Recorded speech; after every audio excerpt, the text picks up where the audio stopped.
of the Give Back QC Care Charity and the former Minister of Education in Barbados, the Honourable Kay McConney, Minister of Education, Technological and Vocational Training, Dr. David Brown, Principal of Queen's College, Miss Juanita Wade, Principal of Harrison College, Miss Mary Simmons, President of the HCQC Alumni Network Steering Committee, Mr. Carl Applewhite, President of the Queen's College Association and HC Research Team Mentor, Miss Michelle Daniel, Chair of the HCQC Alumni Network's Education for the Future Conference Committee, members of the HCQC Alumni Network Steering Committee, members of the Education for the Future Conference Committee, students and teachers representing Harrison College and Queen's College, other specially invited guests, members of the media, ladies and gentlemen.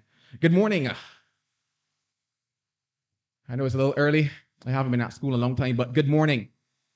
It's a bit better. My name is Joel Manning, and it's an absolute pleasure this morning to be your master of ceremonies, your host, your speaker, the person that's going to steer for everybody that you've actually come here to listen to. This morning, I'd like to welcome you to the first ever education conference held by the HCQC Alumni Network. This will be 2 exciting days for us to focus on the theme, education for the future. Now, just a few housekeeping matters. For those of you present, it is recommended that for all of our safety, you do wear your mask. But if you want to take a little breather in between, just do that. Just don't cough. All in-person attendees are also requested to make sure that your phones are, that's a serious one. Also make sure your phones are muted. For those of you online, your questions will be fielded via the YouTube chat. Now, let's get started. There have been many persons working hard behind the scenes to pull together this conference, and I'd like to take a few minutes for us to hear from some of them. First, I'd like to welcome Ms. Michelle Daniel, the chair of the HCQC Alumni Network Conference Committee.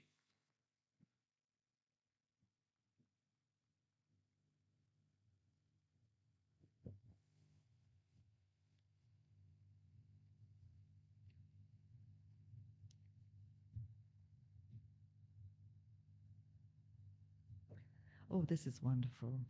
Good morning, everyone. I'm a bit more muted than Joelle, but in the interest of time, I will continue. As the first off the bat, I will do the protocol list very quickly, but I'm after as the first speaker, but thereafter, I believe the others can do the protocols having been established. So Dame Billy Miller, patron of the Give Back QC Charity and former Minister of Education in Barbados. The Honourable Kay McConney, Minister of Education, Technological and Vocational Training. Mrs. Ramona Archer Bradshaw, who is the Chief Education Officer in the Ministry of Education, Technological and Vocational Training. Dr. Brown, Dr. David Brown, Principal of Queen's College. Ms. Juanita Wade, the Principal of Harrison College. Ms. Mary Simmons, President of the HCQC Alumni Network Steering Committee. Mr. Carl Applewhite, President of the Queen's College Association and HC Research Team Mentor. Members of the HCQC Alumni Network Steering Committee. Members of the Education for the Future Conference Committee, students and teachers representing Harrison College and Queen's College, and any other teachers from other schools who may be here, members of the public attending in person at the school, all persons who have joined on the virtual platform, specially invited guests, members of the media. My brief comments today are directed at the students. Yes, and not just students of Harrison College and Queen's College, but students across the local landscape, primary, secondary, and tertiary. Also to all the adults at the various stages of our lives, of our journey, personal or professional, there will be something for each of us today. The journey to this conference and to standing here today has not been an easy one. There were changes to the committee, many iterations of the program, differences of opinions, stops and starts, some joy and many frustrations, and stumbling blocks, and the realities of conflicting commitments.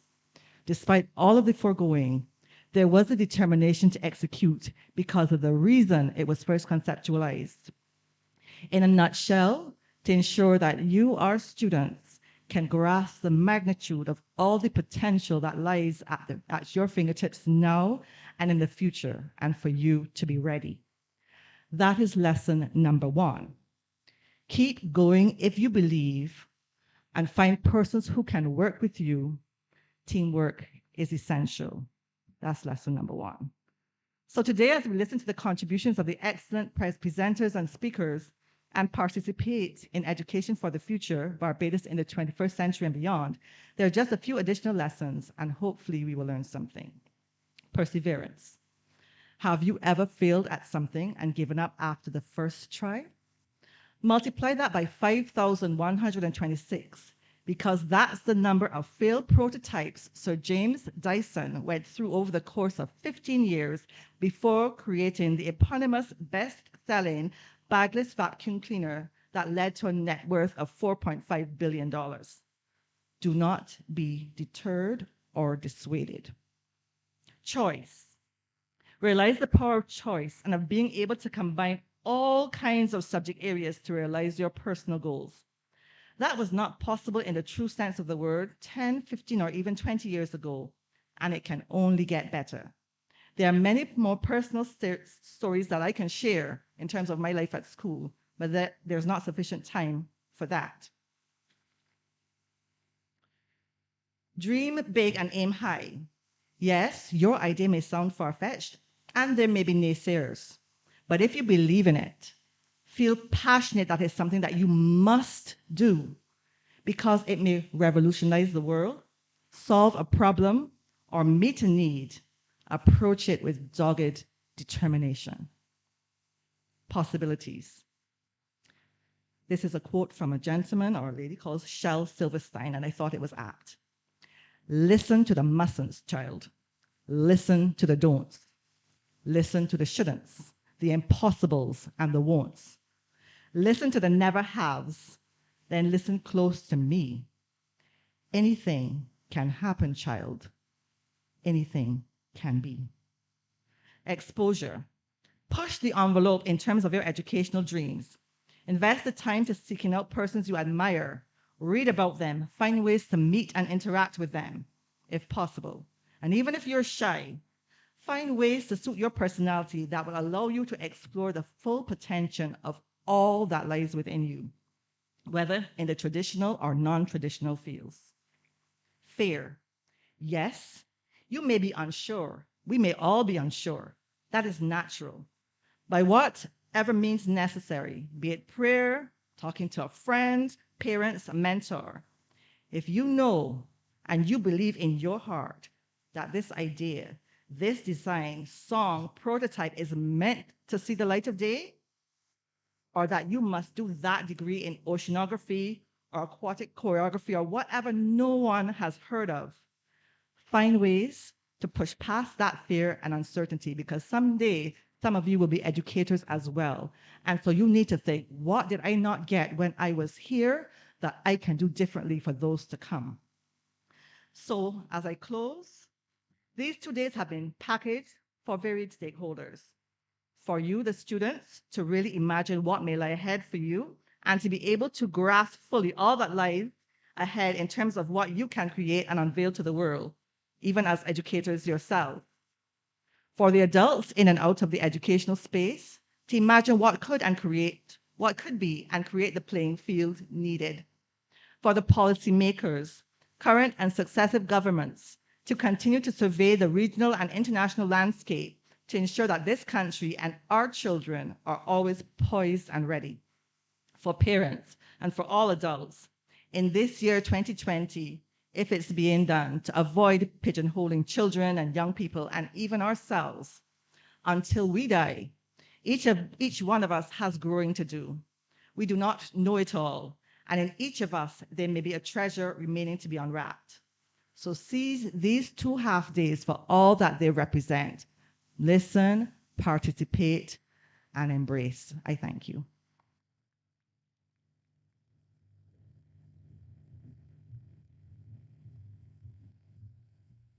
Definitely some stirring words to kick off our segment today. Thank you very much, Michelle. I now invite the president of the HCQC Alumni Network, Miss Mary Simmons.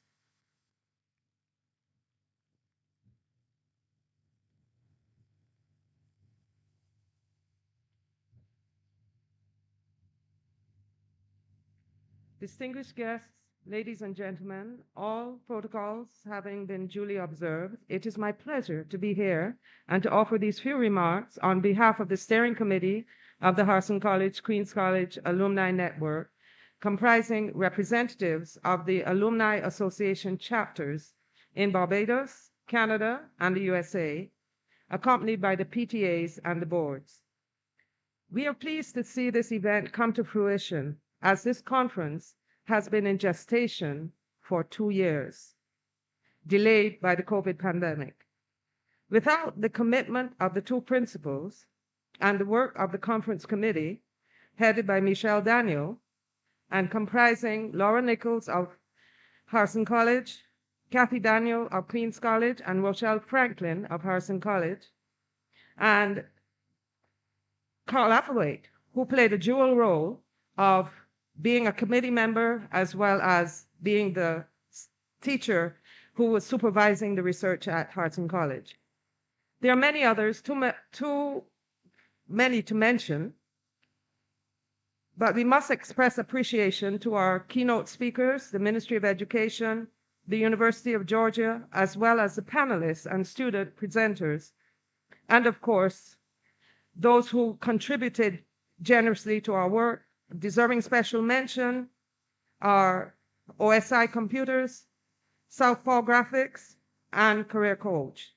We thank in particular Dr. Brown for availing the QC facility for both the in-person portion of the conference as well as the focal area for broadcasting the conference and facilitating participation online in Barbados and across the globe. We are truly in the technological age, and we are pleased that we are able to bring this conference to participants worldwide. We look forward to a dynamic interaction over the next 2 days and on this important issue of education for the future. The world is changing rapidly, and we need to prepare our youth and hear from our youth. Today, we will grapple with these challenges and examine the proposals from our youth, as well as hear from policymakers, academics, and practitioners about new directions, as well as lessons learned. We look forward to a dynamic participation in our interactive sessions. Thank you.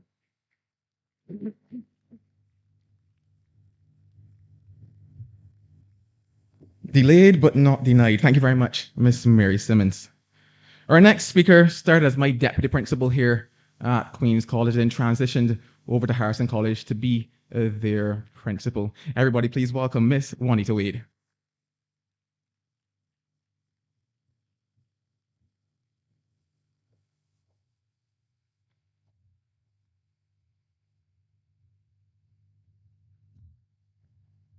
Thank you, Joel.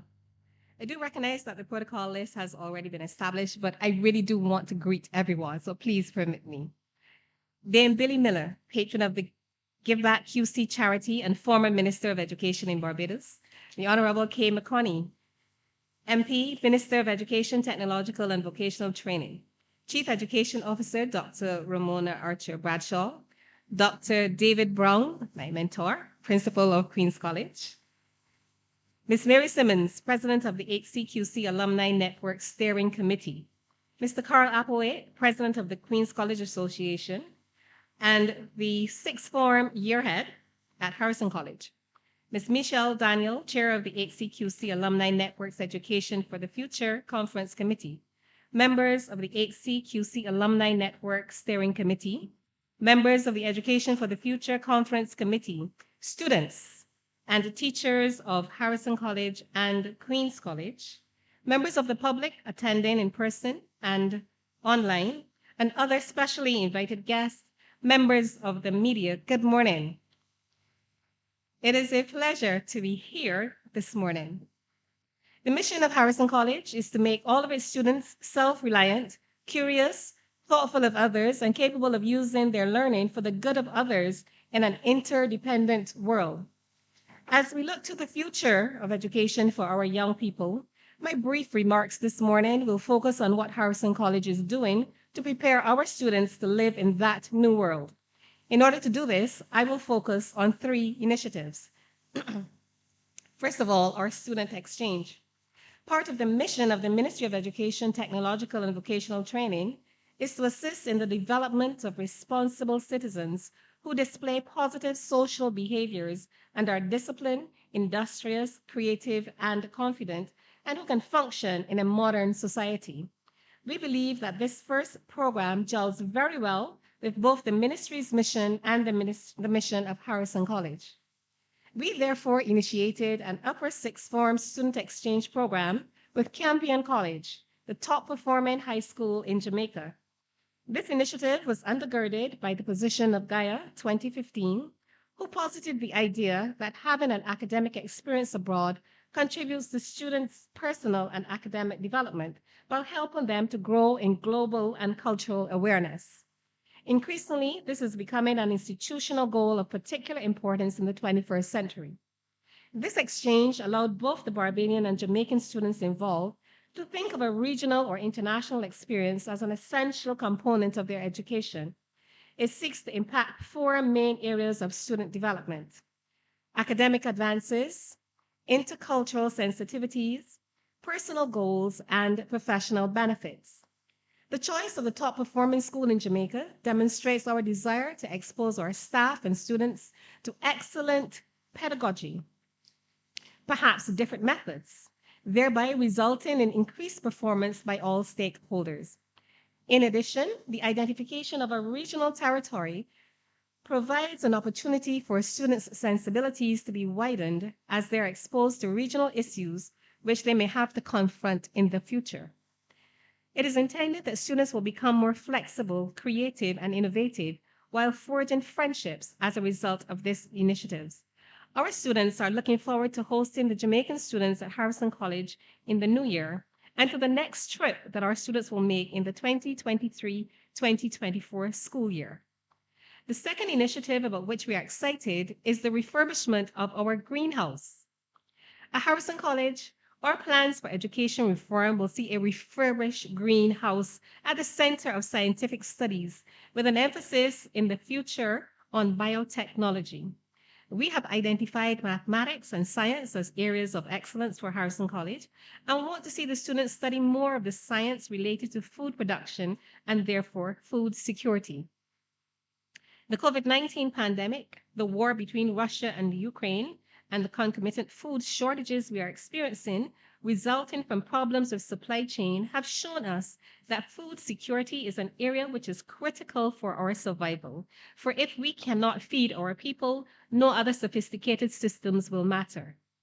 Our students will be exposed to aquaculture, hydroponics, and while we are not yet set up for this last one, we know that there is also scope within our greenhouse for aeroponics. We are set to relaunch the greenhouse early in 2023. We want to be able to add biotechnology and green engineering to the curriculum at Harrison College. Moreover, we want to see scientists remaining in the region to explore the use of local herbs and grasses in the production of teas, local medicines, and pharmaceuticals, which could benefit the region and could impact the world.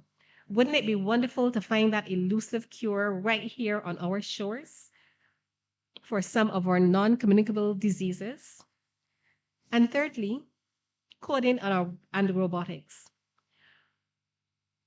We could not look to the future of education without exploring the integration of coding and robotics into other areas of the curriculum.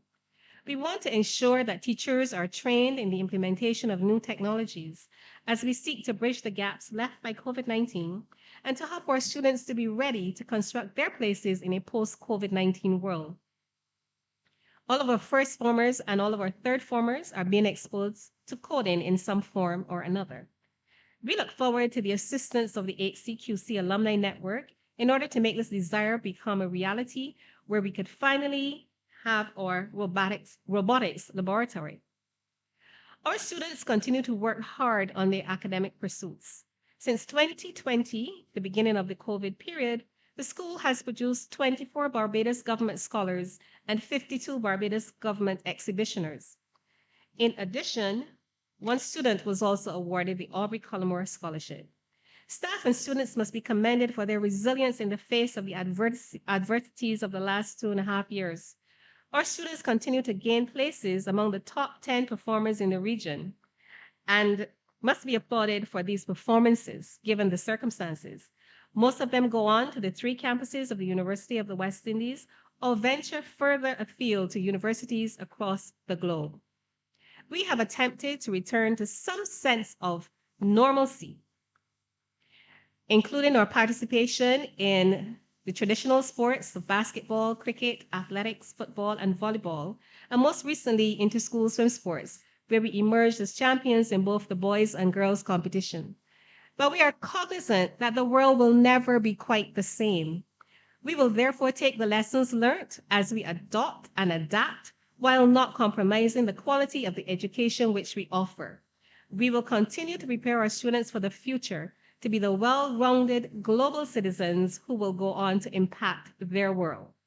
In 2023, Harrison College will be celebrating 290 years as a leading educational institution in the region.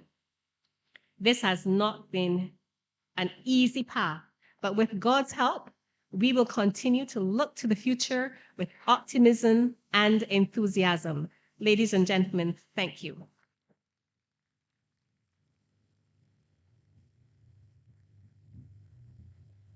Thank you very much, Miss Wade. The next gentleman to straight to this platform, we had a very good relationship at school, simply because of how many times he had to call me into his office to deliver stern words. Everybody, please welcome Dr. David Brown, a principal of Queen's College.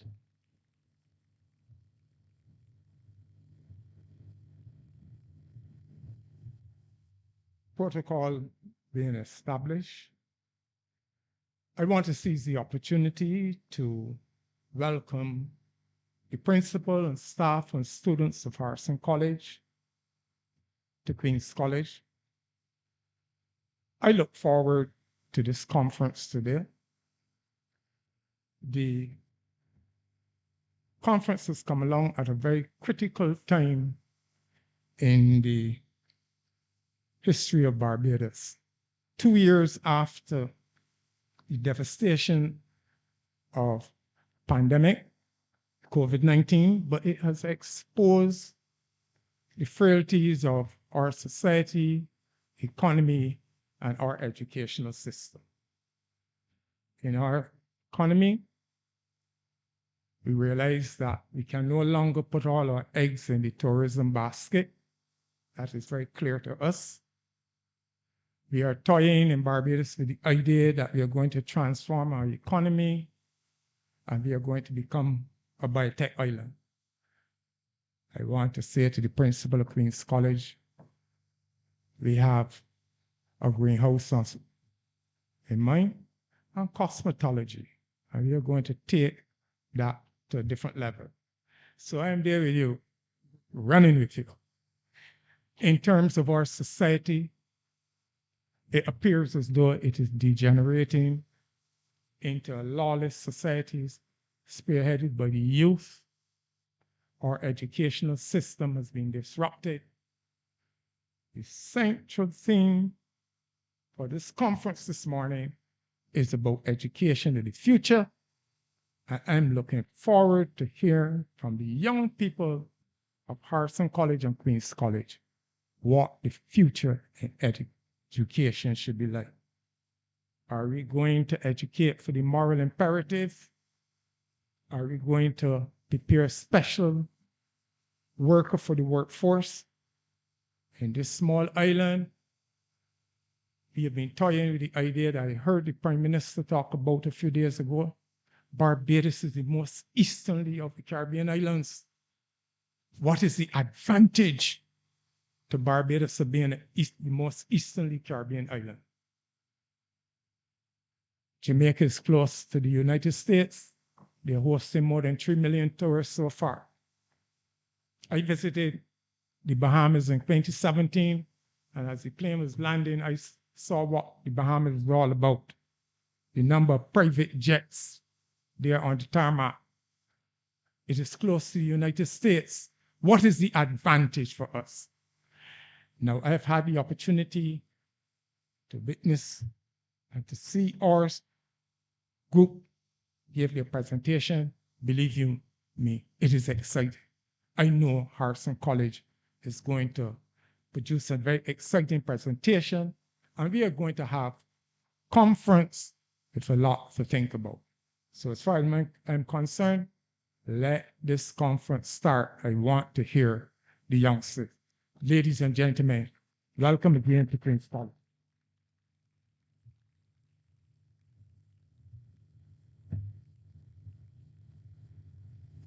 Thank you very much, Dr. Brown. Now, on behalf of the Ministry to deliver remarks, I now invite the Honourable Kay McConney, Minister of Education, Technological and Vocational Training.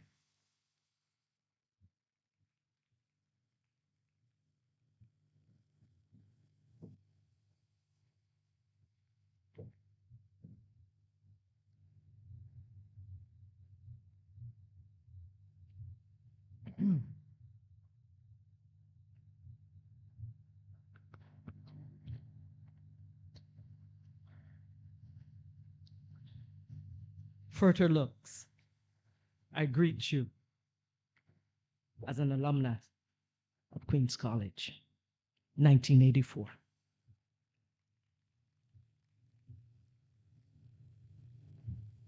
And as we open minds to the future and we build bridges through education, I want to wish you a very meaningful conference. And I want to start by bidding you a very good morning. Dame Billy Miller, my mentor, a lady who has inspired me from the time I knew who you were, a former Minister of Education on whose shoulders I now stand. I wanted especially to greet you this morning. I also wish to greet the principals of both Harrison's and Queen's College, as well as the leaders of those organizations that have helped to bring this conference to fruition. And to all of you, I say thank you. And I start here this morning, and I start slowly, because the world is moving at a pace where sometimes just to think, we need to slow down. And my most important greeting this morning is to you, the students, who will make this conference meaningful. I will not speak very long this morning. There are two things that I want to share that will help to frame how I hope you will continue to develop your themes and have your discussions throughout this conference today. We often think of transforming education as if it were only a system that we were seeking to transform. But more importantly, we need to think about transformative education that goes beyond the system and actually impacts the lives of every single one of you in here. And as such, I want, as you make your deliberations over the period of this conference, to start with who is the ideal person we need to produce through education in order to face the environment into which you will now enter. What's the person? What's the kind of student we need to produce?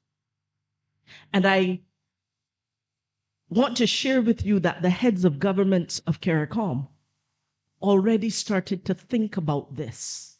What is the ideal Caribbean person we need to produce in order to live better lives, in order to move the region forward, in order to be what Barbados is seeking to produce, which is global citizens with Bajan roots and a Caribbean consciousness.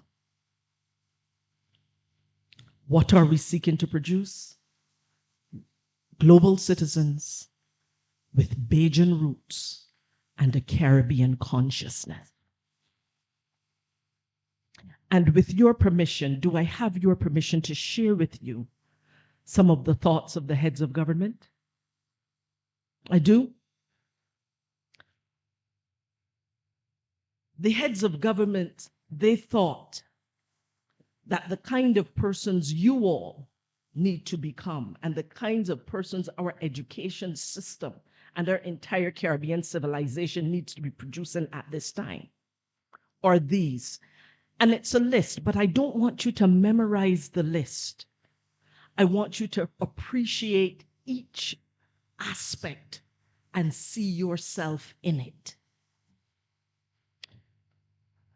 The ideal Caribbean person has respect for human life, on which all other values must rest.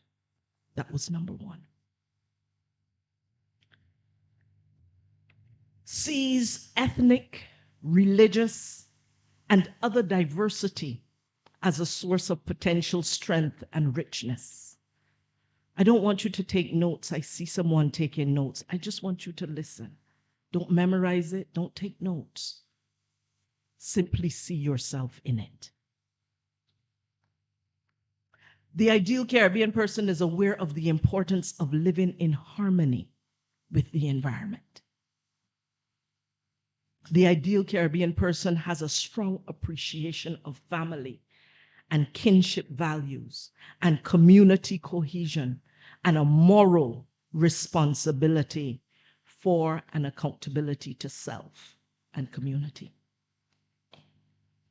That ideal Caribbean person has an informed respect for our cultural heritage. And here is one thing that really resonates even as we start to contemplate reform in this country of the system itself. That ideal Caribbean person demonstrates multiple literacies.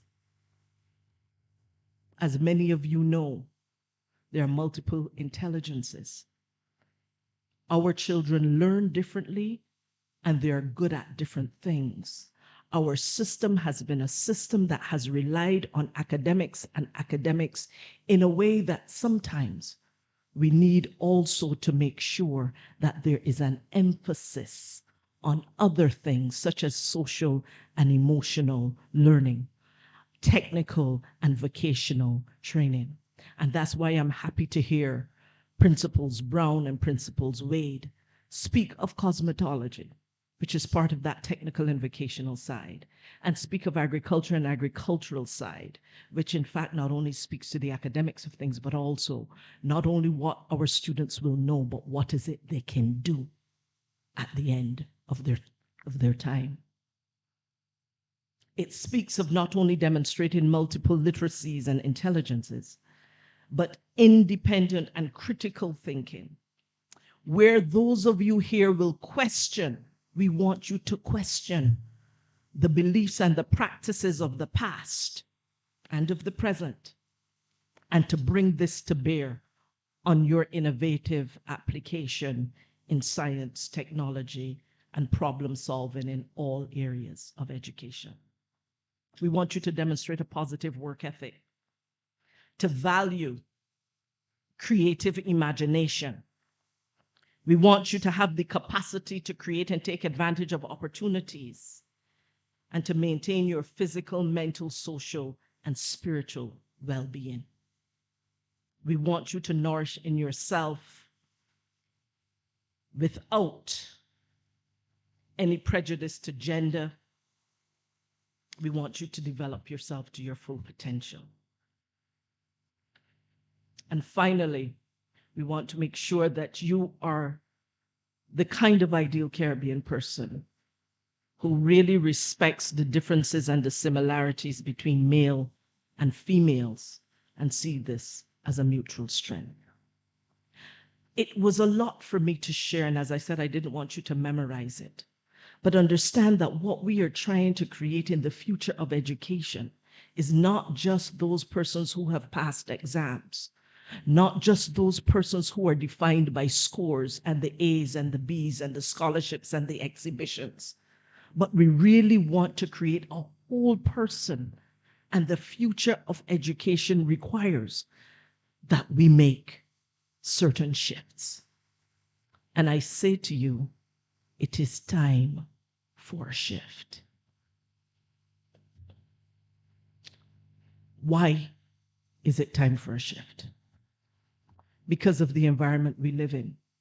I will not repeat much of some of what you've heard this morning about the environment you live in. You're living in it. You know exactly what environment you're living in.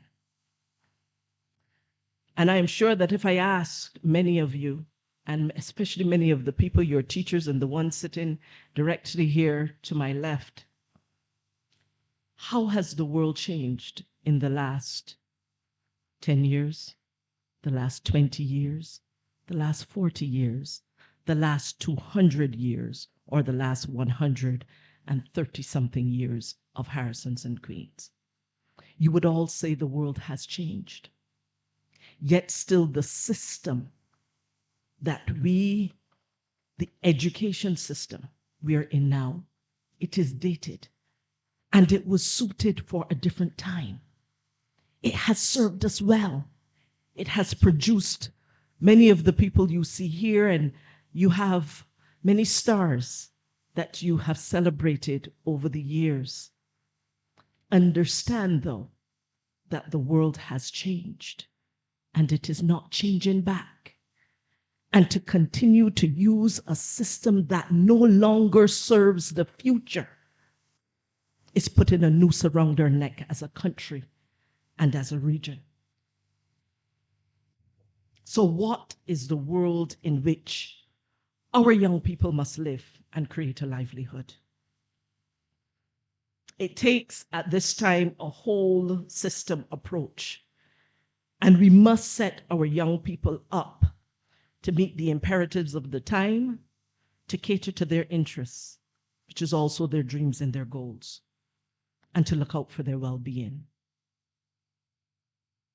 And when I speak of imperatives and interests and well-being, I refer not only to those of our students and the young persons in this room and across Barbados, but I'm also speaking about the imperatives and the interests of our teachers and of our school leaders and of our parents and of all partners in education. This is a whole of system approach. And it is a whole of system approach that must be tailored and purpose-built for the digital revolution, the digital age in which we are now living. I think we have long respected the transformative power of education.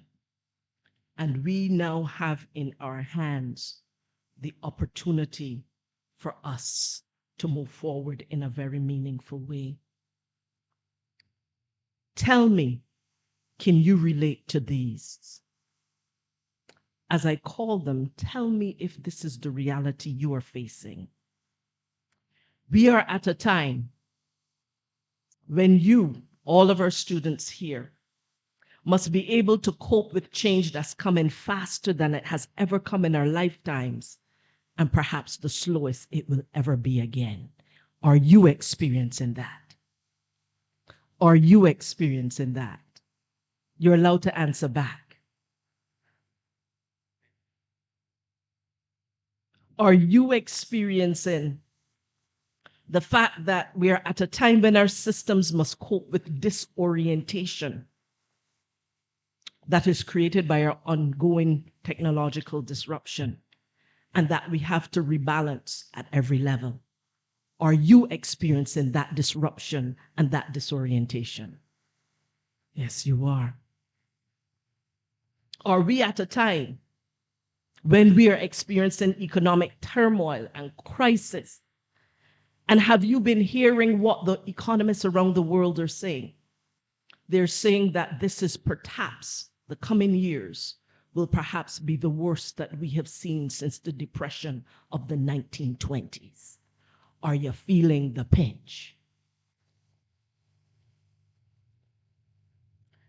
And I'm going to ask you, are you also experiencing failing trust, fake news, people around you, government, teachers? Are you experiencing falling trust? Yes. Guess what? The Human Development Report of the United Nations Development Program is telling us that global trust is perhaps at its lowest in recent times. And we are asking you, our children, to find pathways to live and to learn and to create livelihoods while navigating all this, but also while trying to secure our food and while trying to save the planet from climate change that you did not create. Are you experiencing this? We are asking you to do a lot, but we too must do our jobs as government, as parents, as schools, as an entire community to help set you up for success so that you are able to face this environment and go out there as active players, not just to participate, but to win. Now, I could go on, but I will not. But I want to share with you the confidence that I have in this generation of young people we have in schools and the emerging generations to do what needs to be done. How many of you may have heard of the Game Changers Innovation Awards? This is where a number of young people were brought together to create technology-enabled solutions to a number of the problems that we're facing here in this system. And I want to share with you that there was a competition, and you may remember the Pride of Barbados video game that was developed in response to this Game Changers Innovation Awards. There was also the Quick Orders. It is an app that makes the process of ordering from the canteen more efficient. Our students did this, and you continue to innovate and use technology to help you navigate this new world in which you live. And I want to say, continue to blaze trails like that in innovation. There are many solutions we need for around our school campuses. It is important that you know that you have the capacity not only to innovate for your immediate surroundings, but for the economic development and to solve other problems that are there. Education leaders, I am so pleased to hear the work that you are doing on your various campuses. And I know it's not just the 2 school leaders here, but there are school leaders across Barbados who are introducing new ideas and different approaches within your schools to ensure that you are able to set the students over whom you have charge for success. The future of work has already arrived. The future of work has already arrived. And students, the future of school is already here. The world has changed, it's not changing back. You will never again have only face-to-face. There will always be a hybrid component to the things that you do. Technology will always be a part of the future going forward, however we choose to integrate it. And the difference that has to be made is going to be made by you. And while it is true that my government has prioritized education reform, and I'll tell you a little bit more about education reform at this stage, but basically we have said that the conversations we've been having with our unions, with our teachers, with our various associations, with our principals as well, that when we get ready to go to the public for public consultation on education reform, we will have our consultations that we want to carry all of those partners with us. And so today I am not going to get into the details of education reform, but I will share with you that it is important that you recognize that it is not the government that will implement education reform. It is the schools, and it is the teachers, and it is the parents, and it is the unions, and it is all of our partners who will need to be a part of this. And as I close, I want to remind you that this is not a time for us to wince from the challenges that are ahead of us. It is a time for us to step boldly into the unknown. And when I say step boldly, I don't mean step blindly either. But I think that we have to recognize that the best of education is ahead of us. It is not behind us. And on that note, I thank you and I encourage you to help us to see how the best of education can be ahead of us with your help and your voice. Thank you.